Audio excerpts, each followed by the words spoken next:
한 주간 동안 주의 은혜 가운데 평안하셨습니까? 옆에 사람하고 인사합시다. 사랑합니다. 축복합니다. 네. 제목이 있습니다. 같이 읽겠습니다. 내 손을 늘어뜨리지 말라. 아멘. 좀 세상 살기 힘드시죠? 이렇게 발을 쭉 늘어뜨릴 때가 참 많습니다.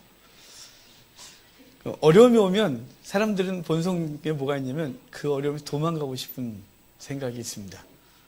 그렇지 않습니까? 자존감이 좋은 분들은 까짓거 이렇게 붙는데 저같이 자존감이 좀 안 좋은 사람들은 어려움이 오면 도망갈 생각을 먼저 하게 됩니다.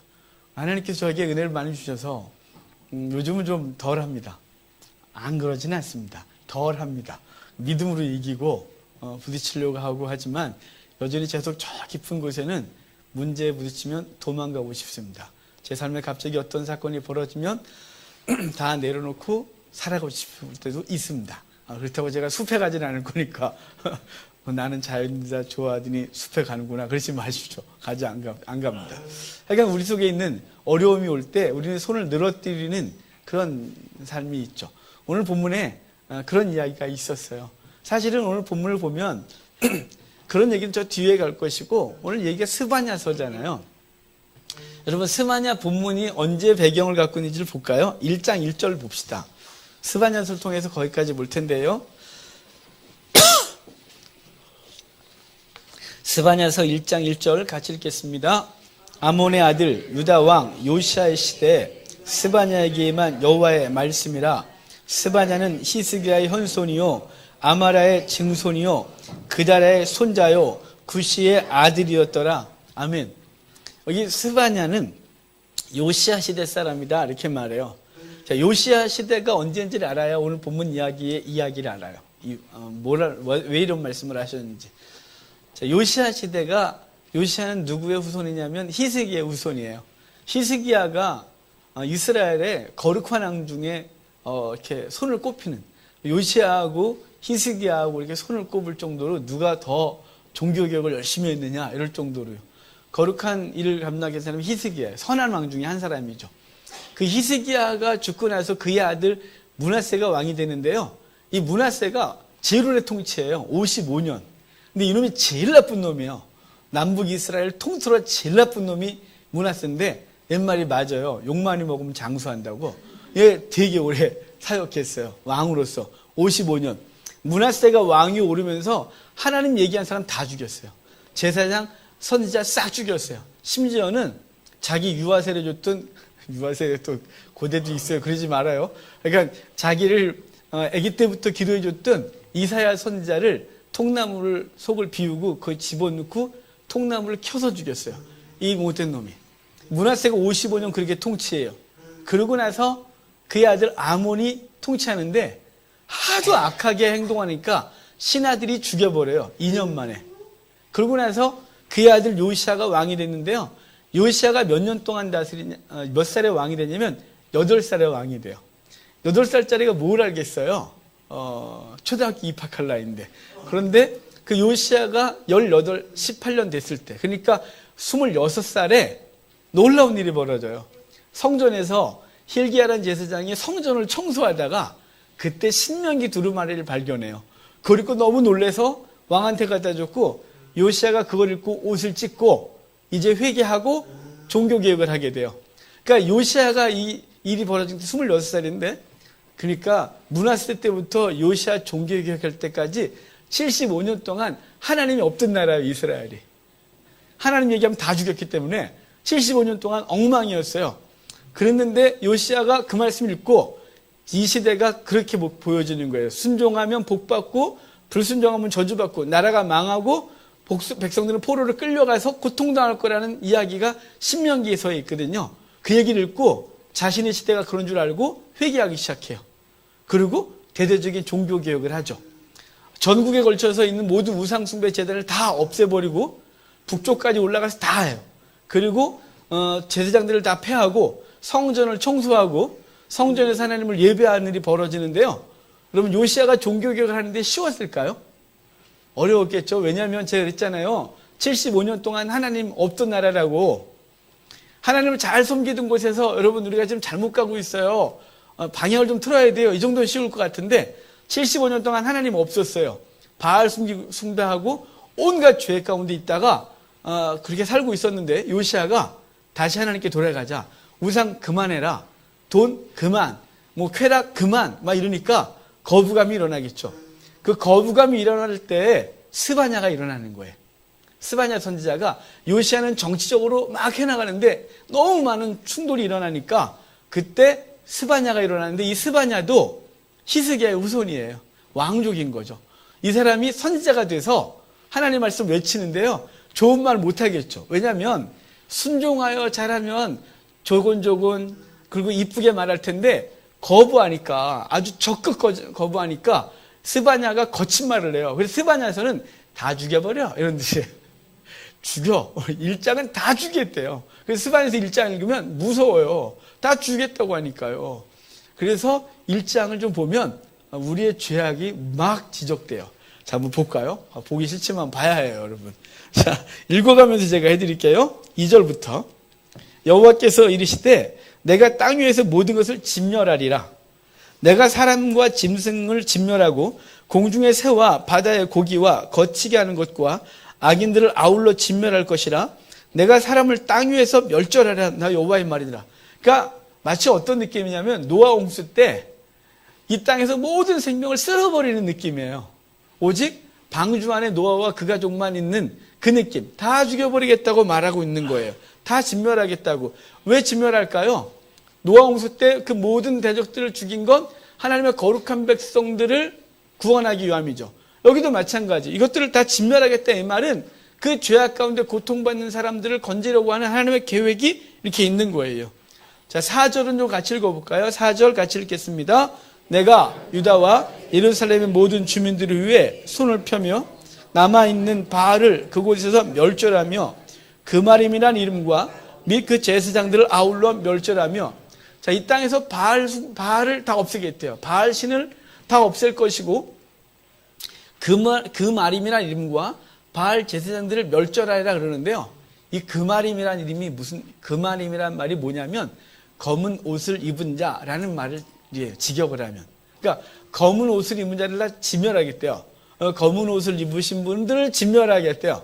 이게 검정 옷이 아닌 거죠. 한때 우리 한국교가 얼마나 이렇게 웃겼냐면 목사들 가운 입는 거 갖고 한때 신학적 논쟁이 벌어진 적이 있어요. 제가 신학 입학했을 때쯤에.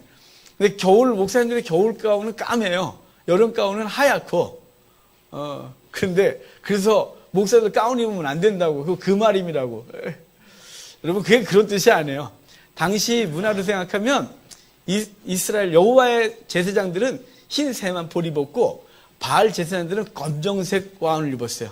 그래서 여기 지금 바알을 멸하고 그마림이란 이름, 바로 검은 옷을 입은 자라는 말도 없앨 것이고, 그리고 바알 제사장들을 다 멸해버리겠다 이렇게 세 번에 거듭해서 말해서 바알 신앙을 없애겠다 이런 뜻으로 말하고 있는 것입니다.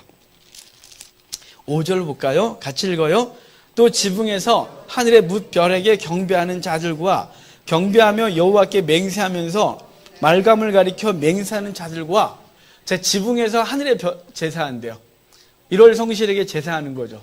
여러분, 우리 1월 성실에게 제사하는 게 그렇게 흔하지 않지만 중동은 밤에 움직이는 민족들이었어요. 낮에는 움직이지 않고 너무 더우니까 밤에 여행자들이라든가 밤에 움직였어요. 그래서 해와 달과 별들이 그들에게 있어서 굉장히 중요한 길을 인도하는 신이었어요. 그래서 지붕 위에서 별들에게 제사하고 그리고 자신의 삶을 인도해 달라고요. 하나님 여호와께도 맹세하면서 말감에게도 맹세한대요. 이 말감이 뭐냐면 밀곰이라는 건데 곰 아니고요. 불곰 이런 곰 아니고 몰래의 신을 밀곰 또는 이렇게 말했는데 인신제사를 받는 신이었어요. 그러니까 이스라엘 백성들이 여호와께도 맹세하고 말감에게도 맹세하고, 이 말은 뭐냐면 하나님 앞에서도 예배하고 세상에서도 뭔가를 하고 있고. 우리가 연초가 한참 지났지만 너무 부끄러운 건 여러분 중에 그런 분이 없다고 저는 믿어요. 뭐가 뭐냐면 혹시 점집에 가시는 분은 안 계시죠? 정말 우리 교회는 절대로 그런 분이 없기를 바라요. 혹시 오늘의 운세를 보면서 오늘 동방에서 동쪽에서 누굴 만난다는데 그래갖고 또 그러지 마십시오. 바로 이게 여호와께도 맹세하고 우상 앞에서도 맹세하는 것이에요. 하나님 앞에서 예배하며 그분의 도움을 구하면서 세상에 나가서 세상 방법도 취하고, 그래서 양다리 걸치면서 이쪽에서도 저쪽에서도 하려고 하는, 그런데 이쪽에서도 저쪽에서 다 버림받을 사람인 거죠.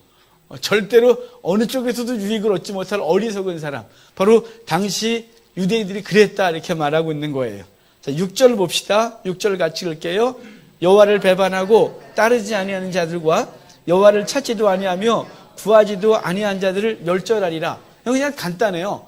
여호와 섬기지 않는 자를 멸절하겠다. 그러니까 1절부터 6절까지 멸절하겠다 싹 죽여버리겠다 이렇게 말하고 있는 거죠. 그런데 제가 그랬죠, 아까 왜 지금 스바냐가 이렇게 거칠게 말하냐면, 종교개혁을 거부하는 자들은요 사실은 일반 서민이 아니에요. 일반 서민들은 버릴 게 그렇게 많지 않아요. 내려놓을 게 그렇게 많지 않은데 기득권층이 내려놓을 게 너무 많아요. 당시 기득권층들은 이방인들과 교류하고 상업하고 그러고 그러면서 그들의 신도 취하고, 그래서 그들의 신을 또 버릴 수가 없고, 왜냐하면 거기에 경제적 이득과 권력이 있고 이러니까 그것들을 함께 취하고 있었단 말이에요. 그런데 요시아가 하지마! 그러는 순간 자기들이 누리고 있던 모든 것들을 내려놔야 돼요. 그래서 요시아의 종교개혁을 가장 적극적으로 방해했던 자들이 누구냐면 기득권층이에요. 종교적 기득권자, 그리고 경제적 기득권자, 정치적 권력을 갖고 있는 사람들이 요시아의 종교개혁을 방해했단 말이에요. 서민들은 그러지 않아요. 지금도 마찬가지예요. 서민들은 나라님께서 뭐 좀 하자 그러면 뭐 이렇게 따르는데, 꼭 자기 자기들이 누리고 있던 것이 충돌이 일어나면 거기에 대항하고 그렇게 못하겠다 뭐 이렇게 되는 거죠. 기득권층이 문제인 거예요. 자, 이제 7절부터 그 얘기를 할 거라고 말이에요.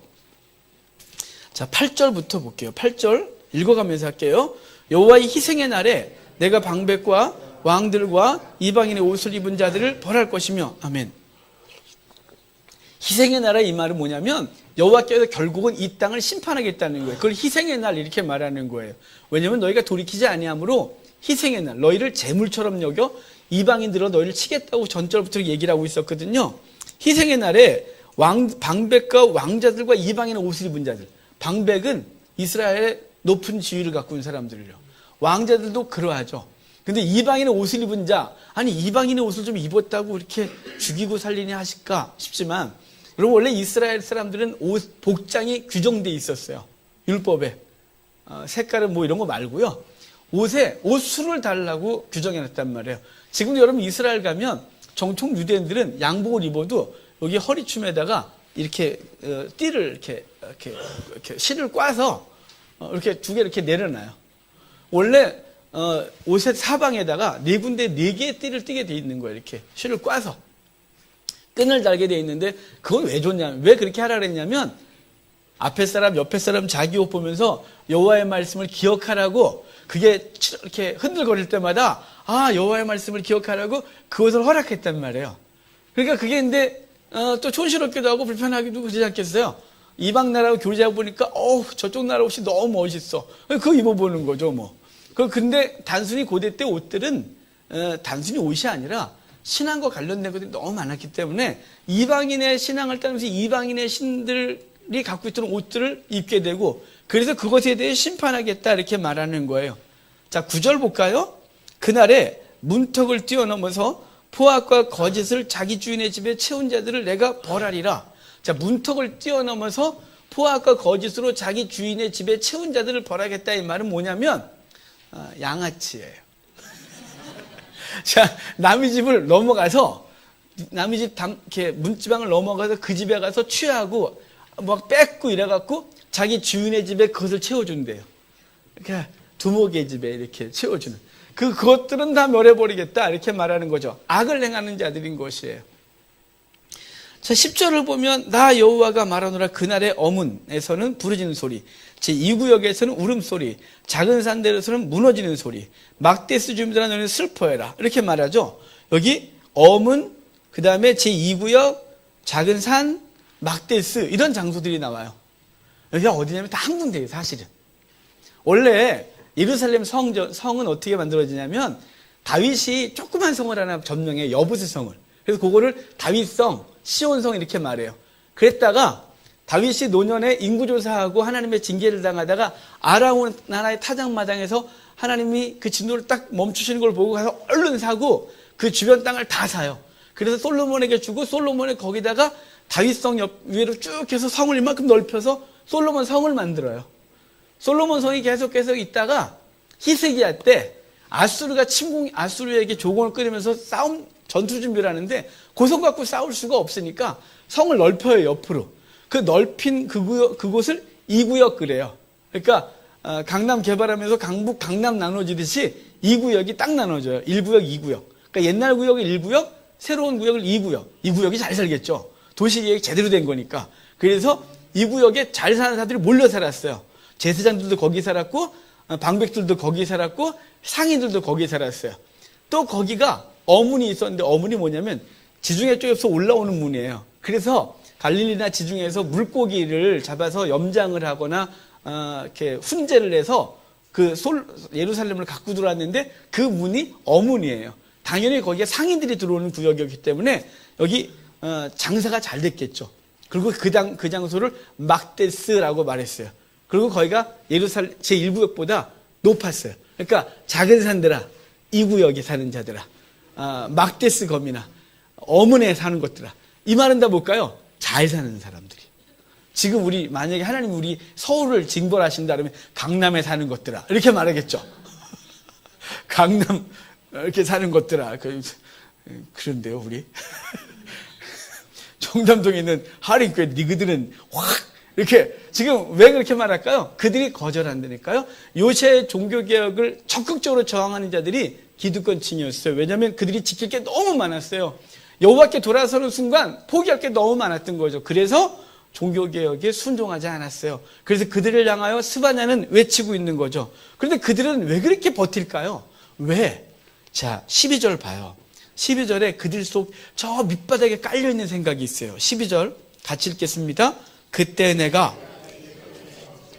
가라앉아서 마음속에 스스로 이르기를 여호와께서는 복도 내리지 아니하시며 화도 내리지 아니하시리라 하는 자를 등불로 두루 찾아 벌하리니.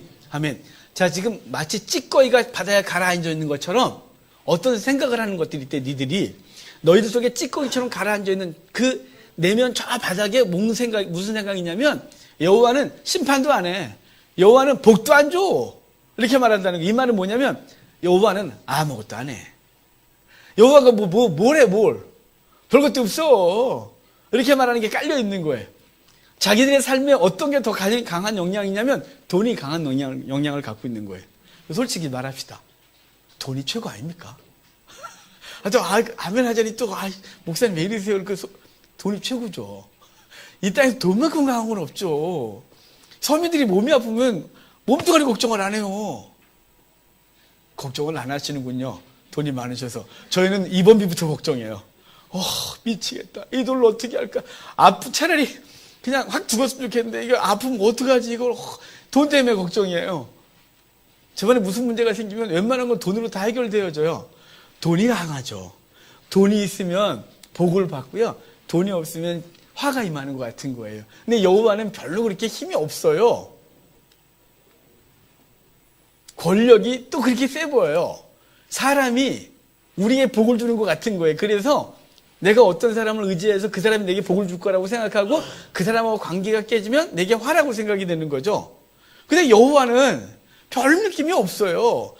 그분이 교회 좀 안 나간다고 별일 없고, 교회 좀 나간다고 또 복도 별로 못 받은 것 같고, 아니, 나갔는데 복은커녕 더 이상한 일이 벌어질 것 같은 거죠. 차라리 예수님 안 믿었을 때는 막 갈 텐데, 아는 게 이게 병이라고, 그때부터 뭔가 찝찝하고, 내가 왜 교회를 다녀갖고 이 불편함을 느끼고 살아야 되나, 이런 거 있잖아요. 인간들 속에 바닥에 깔려있는 무슨 생각이 뭐냐면, 여호와는 별거 없어. 하나님 별거 없어. 봐봐. 교회 다닌다고 다 잘 되냐? 봐봐. 교회 다닌다고 다 복 받느냐? 별거 없잖아. 라고 생각하는 거죠. 그래서 여호와의 말씀도 우리 속에서 경멸을 당하는 거예요. 주님이 우리 삶 속에서 멸시를 당하는 거죠. 세상 사람들은 그렇다 치고 성도들 속에서 그러고 있다면 이게 정말 심각한 거죠. 여러분도 혹시 그렇게 생각하십니까? 주님 별거 없어요? 이렇게요? 목사는 항상 협박질을 하고 복 받는다는 얘기는 제가 안 하니까 뭐 별 얘기는 그런 거 복 받을 건 뭐 공갈이라는 말 안 하고 협박은 제가 합니다. 항상 그러다 혼납니다. 똑바로 사셔야 됩니다. 라는 얘기를 하니까 목사는 맨날 강대상에 저런 소리 하지만 살아보면 별거 없어. 이렇게 말하는 거죠. 여러분 속엔 그런 게 저 바닥에 깔려있지 않기를 바라요. 도리 하나님 말씀 앞에 부끄러워야죠. 어찌하면 좋을까 그래야죠. 하나님 앞에서 괴로워야죠. 그래서 조금씩 바뀌어야죠. 이스라엘 사람들이 이렇게 저항했던 건 그들 저 바닥에 찌꺼기처럼 가라앉아 있는 생각이 뭐냐면 여호와는 복도 안 줘. 여호와는 그렇다고 화도 안 주지. 별거 없어. 뭐 별 영향 없어 내 삶 가운데 라고 생각하는 거 알기 때문에 이 짓을 하고 있는 거예요. 자, 18절로 봅시다. 1장 18절 같이 읽겠습니다. 그들의 은과 금이 여호와의 분노의 날에 능히 그들을 건지지 못할 것이며 이 온 땅이 여호와의 질투의 불에 삼켜지리니 이는 여호와가 이 땅 모든 주민을 멸절하되 놀랍게 멸절할 것이라. 아멘. 은과 금이 심판의 날에 그들을 건지지 못한다 이 말이에요. 우리 일상에서 조그만 가지가 돈을 예를 들었지만 돈이나 권력이나 힘 있는 사람이나 뭐 이런 것들이 우리에게 어느 정도 도움이 되고 사실은 그것이 능력일 때가 있습니다. 하지만 하나님의 심판의 때 하나님이 우리를 움직이려 하나님께서 우리의 삶을 흔들어 놓으면 그 어떤 것도 우리를 도움이 안 되고 건질 수 없다는 사실을 기억하셔야 돼요. 여러분 경험하셔야 아시겠습니까? 하나님 앞에 말씀을 통하여 그렇구나 라고 알고 우리의 생사화복을 주관하시는 우리 주님 줄 알고 주 앞에 나는 어떻게 살아야 되는지 항상 고민하는 우리가 되기를 바랍니다. 이 짧은 생에 살면서 하나님에 대한 깊은 그 만남이 있고 그분의 말씀을 가지고 이 땅을 살아가는 복이 있기를 바라요. 자, 2장 좀 볼까요? 2장 3절 볼게요. 3절 같이 읽겠습니다. 여호와의 규례를 지키는 세상의 모든 겸손한 자들아 너희는 여호와를 찾으며 공의와 겸손을 구하라. 너희가 혹시 여호와의 분노의 날에 숨김을 얻으리라. 자, 스바냐 이름의 뜻이 지판이라고 하는 말하고 야후, 여호와가 합쳐진 말이에요. 그래서 지판야후 그러는데 그냥 우리 스바냐 이렇게 했죠. 이 스바냐의 이름의 뜻이 뭐냐면 여호와께서 숨겨주신다 이런 뜻이에요.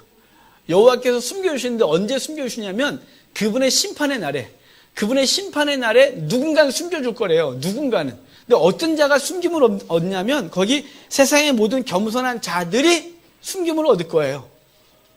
그들은 여호와의 공의를 행하고 겸손을 찾는 것이죠. 공의와 겸손을 찾고 행하는 자들, 그들을 하나님이 세상의 모든 겸손한 자들, 그들을 하나님의 심판의 때에 숨겨주겠다 이렇게 말해요. 여러분 겸손은 뭐냐면 하나님 앞에 자신을 내려놓는 거예요. 그분 앞에 나는 아무것도 아님을 아는 것이에요. 그래서 그분 앞에 도움을 구하고 그분의 이끄심대로 살아가는 것이에요. 지금 아까 말했던 1장에 있던 진멸받을 자들은 교만했거든요. 그래서 주의 말씀 앞에 서지 않고 자신의 생각과 판단 그리고 자신이 그동안 살아가던 방식들을 절대로 포기하지 아니하고 그것이 자신을 지킬 거라고 믿었기 때문에요. 그런 것이 교만이고요. 하나님 앞에 다 내려놓고 주님께서 원하시는 대로 살겠다고 하는 거죠. 공의와 겸손을 구하는 것이 그게 숨김을 얻을 수 있는 유일한 방법인 것이에요. 4절부터 15절까지는 이방 나라들, 주변 나라들을 심판하시겠다는 뜻인데 거기도 많은 말씀이 있지만 좀 내려놓을게요. 거기는. 자, 3장으로 넘어갑시다. 3장 3절, 4절. 거긴 제가 읽어드리면서 할게요. 그 가운데는 예루살렘 안에요. 예루살렘 안에, 이스라엘 안에, 유다 안에, 성도들의 공동체 안에 뭐 이렇게 말하겠죠. 그 가운데 방백들은 부르짖는 사자요. 권력 있는 자들은 사자처럼 으르렁거리면서 먹을 걸 찾아다닐 것이고 그 재판관들은 이튿날까지 남겨두는 것이 없는 저녁 이리 때처럼 그 어렵고 힘든 사람들 다 뜯어먹을 것이고 그의 선자들은 경솔하여 간사한 사람들이요 그의 제사장들은 성소를 더럽히고 율법을 범했다 이렇게 말하는 거예요. 이 시대 악인 거죠. 권력자들과 종교 지도자들의 타락인 거예요. 권력자들은 서민들을 돌보는 것이 아니라 그들을 뜯어먹는 데만 관심이 있는 거죠. 정치하는 분들이 우리가 기독교인들이 정치하는 사람들을 기도하면서 그들이 백성들을 사랑하고 또 그들이 하나님을 경외함으로 이 나라를 다스리겠다고 하겠다고 기도하지만 사실은 이 시대의 권력자들은 자신의 이익 외에는 별 관심이 없습니다. 모든 법안을 입안하고 그것을 결정하는 것을 다 자기 이익이 관계될 때 적극적으로 하고 이익이 결부되지 않으면 계속해서 계류 상태에 있고 결국은 그것을 계속 아주 국회에도 못 들어가게 하고 결정 안 하고 나쁜 사람들이죠. 재판관, 방백들이 그러하고 선자들은 여기 간사하대요. 경솔하고 간사하대요. 왜 간사할까요? 선자들이 자기들이 이익이 되면 그렇게 성도들을 잘 일으키고 이익이 없으면 또 막 이러고 있는 거죠. 딴 선자는 뭐라 하냐면 입에 물 것이 있으면 평강을 선포하고 입에 아무것도 안 물어주면 전쟁을 선포한대요. 성도들에게 자기가 성도에게 이익이 되면 성도들한테 잘해주고 이익이 안 되면 끊어내는 거죠. 여러분 제가 저 속에도 간사함이 있어요. 그걸 억제하려고 애쓰죠. 무슨 얘기냐면 제가 여러분에게 바르게 하라고 지적을 할 때 이게 되게 불편해요. 전 말라기까지 빨리 끝났으면 좋겠어요. 이 선지할 때 얼마나 힘든 줄 알아요, 저도? 이번 주도 다른 말씀 없을까? 정말 오늘도 때려. 오늘도 죽여버리겠다. 저 되게 불편해요. 그런데 주님께서 제가 그럴 때마다 이렇게 생각하거든요. 하나님을 기쁘게 하랴, 사람을 기쁘게 하랴. 내가 사람을 기쁘게 하면 난 여호와의 종이 아니다라는 이 말을 앞에 두고 내가 하나님이 기뻐하는 말씀을 할게요라고 하지만 피해가고 싶어요. 저도 간사한 게 있거든요. 그냥 있는 그대로 스바냐처럼 그냥 찌르고 곧바로 죄를 회개시키고 그래야 되는데 제자는 안 돼요. 아주 간사하죠. 제사장은요. 거기 성전을 더럽힌대요. 목사라는 직분을 가지고 세상에서 죄를 지면 온 교회가 더러워져요. 더럽힘을 당해요. 목사만 그럴까요? 여러분 성도들이 여러분이 살아가면서 여러분의 삶의 공동체에서 크리스찬 줄 다 아실 거 아니겠어요? 근데 여러분이 바르지 않은 살면 그러면 그 바르지 않은 삶 때문에 그 공동체, 교회가 욕을 먹어요. 이걸 성전이라 그러는 거예요. 건물 말고 우리가 모여있는 이 모임의 공동체를 성전 그러는데 성전이 더러워진다 이 말은 우리의 삶이 바르지 않을 때 우리의 공동체가 더럽힘을 당하고 욕을 먹는 거예요.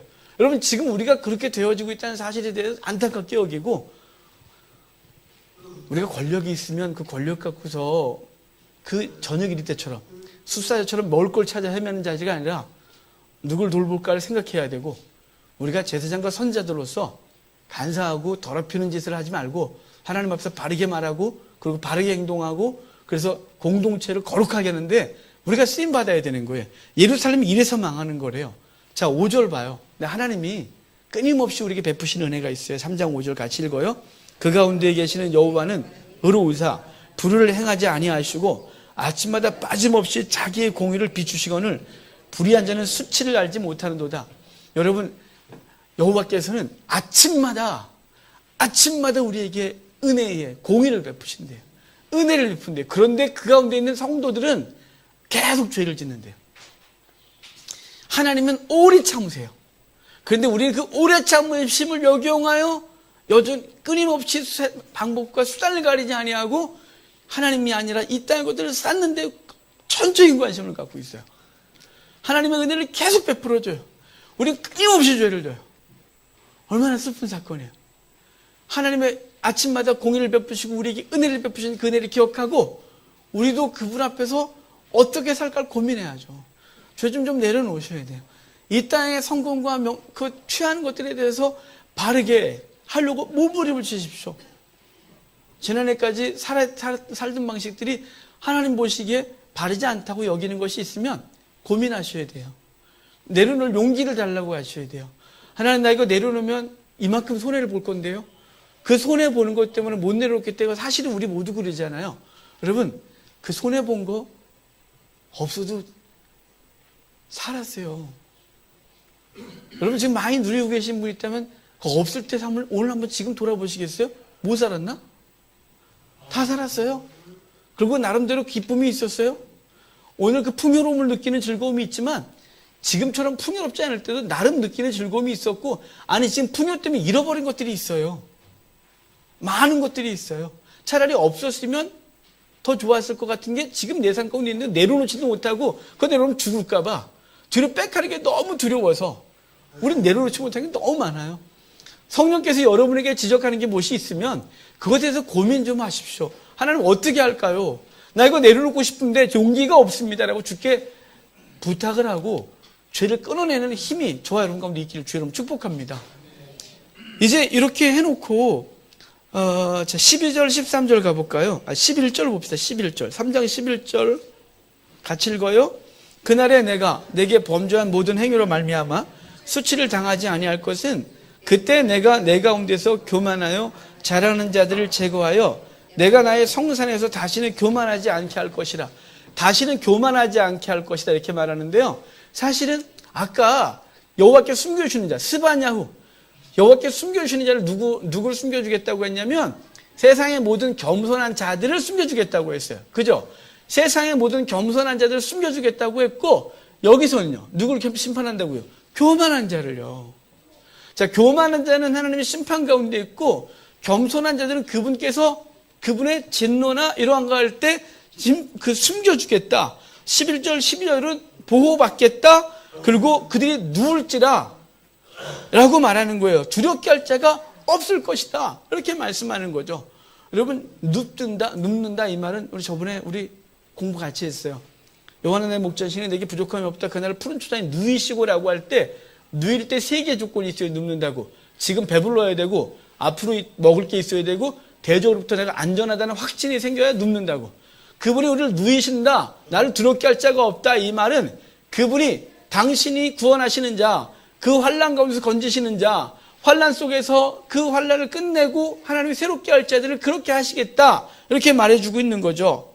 자, 15절 16절 오늘 우리 본문 읽었던 본문이었는데 15절 16절 같이 읽어요. 여호와가 내 형벌을 제거하였고 이스라엘 왕 여호와가 내 가운데 계시니 내가 다시는 화를 당할까 두려워하지 아니할 것이라. 그날에 사람이 예루살렘에 이르기를 두려워하지 말라. 시온아 내 손을 늘어뜨리지 마라 하면, 여러분 손을 늘어뜨리는 이유가 뭔가요? 지금 막 하는 게 잘 되는데 손을 늘어뜨리고 계신가요? 하는 거 잘 될 때는 정신이 없어요. 막 몸이 피곤할 정도로 잘 되니까 행복한 거죠. 손을 왜 늘어뜨리느냐면 손을 늘어뜨리는 지금 어려움이 왔기 때문이죠. 문제 앞에 봉착했기 때문에 그래요. 뭘 어떻게 할 줄 모르는 거죠. 절망 가운데 있어요. 그래서 손을 늘어뜨리는 거예요. 여러분 삶 속에서 그런 일이 벌어질 때 있잖아요. 이스라엘 백성들이 지금 형벌을 받아서 포로로 끌려가고 고통을 당하는 상황을 얘기를 하고 있는 거예요. 그런데 두려워하지 마라. 그리고 너 손을 늘어뜨리지 마라 라고 말하는 이유는, 여러분 하나님께서 그들을 건지실 건데, 우리 17절을 먼저 잠깐 보면 17절 초반에 너희 하나님 여호와가 너희 가운데 계시다 이렇게 해요. 너희 가운데 주님이 계시니까 두려워하지 마라, 손을 늘어뜨리지 마라 이렇게 말해요. 여러분 어려움을 당하는 걸 우리 스스로 어떻게 생각하냐에 따라 달라지거든요. 여러분 가끔은 내 죄 때문에 이 어려움을 당한다는 느낌이 있을 때가 있어요. 성경은 죄 때문이라고 말한 적이 없어요. 죄 때문이 아니고요. 사실 죄 때문에 우리 죽어야 돼요. 여기 앉아갖고 나는 아무렇지도 않아요. 이런 뻔뻔한 분들이 계십니까? 지금 뭐가 잘 되고 있으니까 난 죄가 없어 잘 된다고 착각하지 마세요. 그분의 은혜가 매일 아침마다 우리에게 베풀어지고 있어요. 그러면 무엇 때문에 어려움이 오냐면, 히브리서에서 그걸 이렇게 말해요. 징계. 그 징계라는 단어가 벌을 받는 것 같잖아요. 사실은 벌이 아니고요. 징계라는 단어가 헬라어로 바이데이아라고 그랬죠. 이게 사람 만들다, 교육하다 이런 뜻이에요. 그러니까 사실은 하나님 우리에게 환난이 딱 오면 우리 모든 사람들은 100% 다 내가 뭘 잘못했지? 이 생각을 하게 되어져요. 근데 생각해보면 저게 지금 잘 되고 있는 애보다 내가 훨씬 잘 살고 있거든요. 쟤 잘 되고 있는 애보다 내가 훨씬 경건하고 내가 훨씬 바른데 쟤는 잘 되고 나는 안 돼요. 의문이 생기잖아요. 그게 아니고요. 파이데이아 안 되니까요. 지금 우리는 다 죄 가운데 있어요. 그래서 모든 환난은 우리의 죄 문제가 그 환난의 원인이죠. 왜냐하면 그걸 끄집어내고 싶은 하나님의 계획이 있는 거예요. 우리 속에 죄성을 끄집어내고 바르지 않은 길을 돌이키게 하고 하나님의 거룩한 백성을 가게 하기 위하여 교육하고 있는 거예요. 교육, 파이데이아 하고 있는 거예요. 여러분, 여러분의 자녀들을 맨날 패요? 패는데요. 맨날 패면 안 되죠. 왜 안 패요? 얼마나 잘못했는지. 눈 뜰 때부터 이것들이 얼마나 못됐는데, 눈 뜨면 핸드폰 들기 시작해서, 저 핸드폰을 부셔버려? 싶기도 하고, 소파에 뒹굴거리면 저 소파를 팔아버려? 싶기도 하고, 다 제 얘기예요, 제 얘기. 다 제가 우리 아이들을 키울 때, 막 불이 나고, 가까운 엄마한테 못된 소리 하면, 막 그러고, 그렇단 말이에요. 여러분, 그럴 때마다 패요? 아니죠. 때로는 그 잘못에 대해 지적을 하고 혼을 내고 소리를 지르기도 해요. 때로는 그 아이가 잘못한 게 없는데 그 아이가 그 과정을 거쳐야 되기 때문에 힘들어하는 걸 보면서 때로는 참아야 해요. 그 아이가 그 과정을 거쳐야 되니까요. 그 모든 걸 다 뭐라냐면 파이데이야 이렇게 말하는 거예요. 이해가 되셨습니까? 여러분 우리가 지금 다 하고 있는 많은 어려움들이 여러분 가운데 있으면 그건 파이데이야 하고 있는 거예요. 그 과정을 통해서 뭘 할 거라고요? 그 죄악을 끊어내고 하나님 앞에서 새로워질 거예요. 그래서 손을 늘어띄우지 말고 있어라. 하나님이 너희 가운데 계시다. 그가 너를 새롭게 할 거라고 말하고 있는 거예요. 여러분 저와 여러분들이 손을 늘어뜨리지 말고 하나님 앞에서 우리가 어떻게 해야 되는지를 아는 귀한 은혜가 있기를 바랍니다. 17절을 제가 다시 읽어드릴게요. 너희 하나님 여호와가 너희 가운데 계시니 그는 구원을 베푸실 전능자시라. 그가 너로 말미암아 기쁨을 이기지 못하시며 너를 잠잠히 사랑하시며 너로 말미암아 즐거이 부르며 기뻐하시리라. 이 말은 지금도 그러하고 앞으로 그러게 될 것이에요. 우리의 자녀들을 보면서 그 녀석들이 좀 못되게 하고 저건 말 무작위 안 듣고 저걸 그냥 확 이렇게 사춘기가 왜 이렇게 길이 재는 왜 이렇게 하면서 혼내고 싶지만 그래도 그놈이 이뻐요. 그놈이 잘 때 보면 아유 그렇게 이쁜 놈이 없어요. 안 이쁜가요 혹시? 바꾸고 싶은 그거 없죠. 이뻐요. 그 이쁜 그 녀석들 그 이쁜 거죠. 근데 그 아이가 훈련 과정을 파이데이아를 통하여 더 훌륭하게 될 거예요. 그래서 그 기쁨을 이기지 못하게 될 거예요. 자, 하나님께서 우리를 향해 그렇게 보시는 거예요. 우리를 향하여 기쁨을 이기지 못한 놀라운 은혜, 그리고 그 과정들을 통하여 기쁨을 이기지 못하는 은혜가 있게 될 것에 대해서 말씀하고 있는 거죠. 18절은 해석이 이상해요. 이건 지금 시간이 너무 많이 가서 이걸 해석을 다시 해드릴 수가 없어요. 궁금하거든 저한테 문자를 주시면 새로운 해석을 알려드리겠습니다. 이 본문 번역이 묘해졌어요. 이거 18절 넘어가고 19절 20절 읽겠습니다. 같이 읽어요.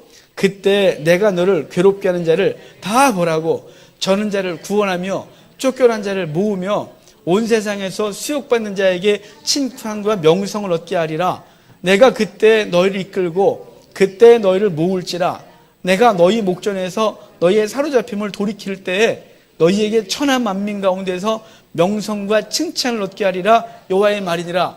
여기 두 번 반복하는 거 보이셨어요? 끝에 부분에 칭찬과 명성이 있게 하리라. 칭찬과 명성이 있게 하리라. 나 여호와의 말이니라. 이렇게 말하죠.